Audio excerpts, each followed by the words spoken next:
There's a couple different reasons you would want the embroidery unit to go to the park position on the Pfaff creative icon. So number one, when you are done with a design, you are required to remove the hoop, and if you don't, it'll tell you to remove it, and touch embroidery edit.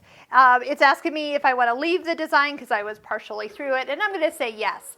So that position way to the left is the embroidery arm part. Now I am going to come back to the stitch out progress here by touching embroidery stitch out, touch OK.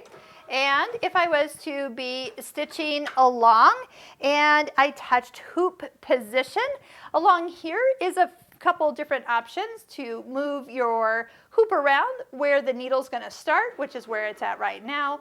P is for park position, so if I touch it, it's going to say, hey, take the hoop off. It would let the embroidery arm move to the side once again.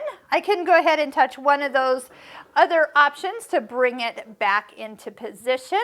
And we can also have a few other options such as center or trim position as well in this particular hoop position area. So one more reason I would leave the embroidery unit on would be is if I need to do a quick little sewing item that it wasn't big, but I didn't want to take the embroidery unit completely off. Go ahead and leave the embroidery edit area. Okay. You've taken your hoop off here, and then you can touch the home button right above the Pfaff logo and do what's called start sewing.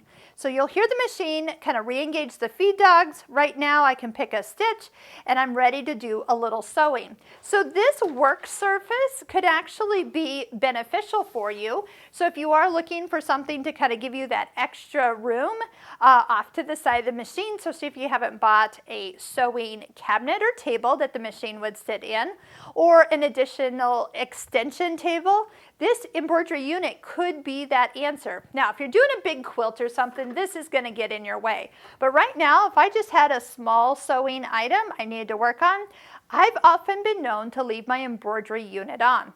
If you're ever asked to take a slide-on table or extension table to class with you, and you just have not yet made that purchase, pack up your embroidery unit.